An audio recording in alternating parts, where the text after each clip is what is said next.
Champions ট্রফির আগে অধিনায়কত্ব নিয়ে এবার কড়া বার্তা দিলেন নির্বাচক হাবিবুল বাশার। অধিনায়কত্ব ইস্যুতে আর যেন জলঘোলা না করা হয় সে বিষয়ে হুঁশিয়ারি করেছেন সাবেক অধিনায়ক ও নির্বাচক। আফগানদের বিপক্ষে সিরিজ হারলেও শেষ দুই ওয়ানডের বাংলাদেশের পারফরমেন্স নিয়ে খুব একটা অসন্তুষ্ট নন তিনি। ওয়েস্ট ইন্ডিজের বিপক্ষে ওয়ানডে সিরিজ লিটন দাস, শান্ত, মুশফিক ফিরলে আরও ইতিবাচক ক্রিকেটের প্রত্যাশা তার। বড় আশা দেখছেন আসন্ন চ্যাম্পিয়ন্স ট্রফি নিয়ে, কিন্তু এ ব্যাপারে আর কি বললেন বাশার? এই চ্যাম্পিয়ন্স ট্রফির আগে অধিনায়কত্ব নিয়ে কোন বার্তা দিলেন নির্বাচক বাশার, তা নিয়ে বিস্তারিত থাকছে আজকের প্রতিবেদনের বাকি অংশে। কেটিভি ক্রিকেট চ্যানেল থেকে আপনাদের সাথে আছি আমি মাহমুদুর রহমান সিয়াম। গেল কয়েক বছর ধরে যে কোনো সিরিজ কিংবা টুর্নামেন্টের আগে মাঠের ক্রিকেটের পাশাপাশি মাঠের বাইরে নানা ইস্যু উত্তাপ ছড়ার দেশের ক্রিকেট। নেতিবাচক প্রভাব পড়ে ক্রিকেটারদের পারফরমেন্সে। ব্যতিক্রম ছিল না সদ্য সমাপ্ত আফগান সিরিজেও। সাকিবের থাকা না থাকা, শান্তর অধিনায়কত্ব নিয়ে সংশয়, কত সব আলোচনা। লম্বা ইনজুরিতে টাইগারদের নিয়মিত অধিনায়ক। শারজাতে শেষ ম্যাচে তো মিস করেছিনি, শেষ হয়ে গেছে ক্যারিবিয়ানের বিপক্ষে গোটা টেস্ট সিরিজও। প্রশ্ন এখন 8 ডিসেম্বর থেকে শুরু হতে যাওয়া ওয়ানডে সিরিজে তাকে পাওয়া যাবে তো? আর যদি না পাওয়া যায় তবে এক ম্যাচের জন্য টাইগারদের নেতৃত্ব দেয়া মিরাজের কাঁধেই কি থাকবে তাহলে দায়িত্ব?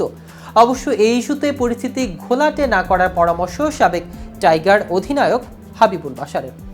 গণমাধ্যমে হাবিবুল বাশার সুমন বলেন, শান্ত, মিরাজ এ চিন্তাভাবনা যাওয়াটা আমাদের ঠিক হবে না। যে ক্যাপ্টেন্সি করুক তার উপর ভরসা রাখতে হবে। মিরাজ খুব ভালো ক্যাপ্টেন, যদিও তাকে দেয়া হয় তিনিও ভালো করবেন। শান্ত খুব ভালো করেছে। এই আলোচনাটা আমাদের জন্য ভালো কিছু নয়। কে ক্যাপ্টেন হবে আলোচনাটা থেমে যাওয়া উচিত। প্রশ্ন আসলো শারজাহ ব্যর্থতার পোস্টমর্টেম নিয়েও। তবে ভারত আর দক্ষিণ আফ্রিকার সর্বশেষ দুই সিরিজ বিবর্ণ টাইগারদের পারফরমেন্সের পর আফগানিদের বিপক্ষে সিরিজ হারলেও খুব একটা অসন্তুষ্ট নন সুমন। তিনি বলেন, আফগানিস্তান এ মাঠে খেলে অভ্যস্ত, এটা আমাদের হোম গ্রাউন্ড। এর আগে কয়েকটি সিরিজে তারা খেলেছে, যদিও এরকম কন্ডিশনে ব্যাটিংটা বেশ ভালোই হয়েছে আমাদের প্রত্যাশা এমনই ছিল চ্যালেঞ্জিং সিরিজ, কিন্তু বাংলাদেশ ভালো খেলেছে।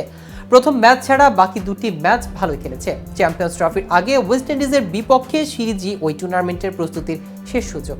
ফুল ফিট লিটন, শান্ত, মুশফিকদের নিয়ে যেখানে ভালোই সম্ভাবনা দেখছেন টাইগারদের এই সাবেক ক্যাপ্টেন। তিনি বলেন, আমি নিশ্চিত যে মুশফিকুর রহিম সুস্থ থাকবে। আমাদের ব্যাটিং যতটা হালকা মনে হয়েছিল তত হালকা নয়। চ্যাম্পিয়ন্স ট্রফিতে আমরা বেশ ভালো ব্যাটিং করব। চ্যাম্পিয়ন্স ট্রফি আসতে আসতে আমাদের ব্যাটিংয়ের সমস্যা আরও কেটে যাবে। তবে অন্য অনেকের মতোই সাকিব আল হাসানকে মিস করছেন তিনি। তবে সাকিবের আন্তর্জাতিক ক্যারিয়ার শেষ কিনা আপাতত এই নিয়ে করতে চাননি কোনো মন্তব্য।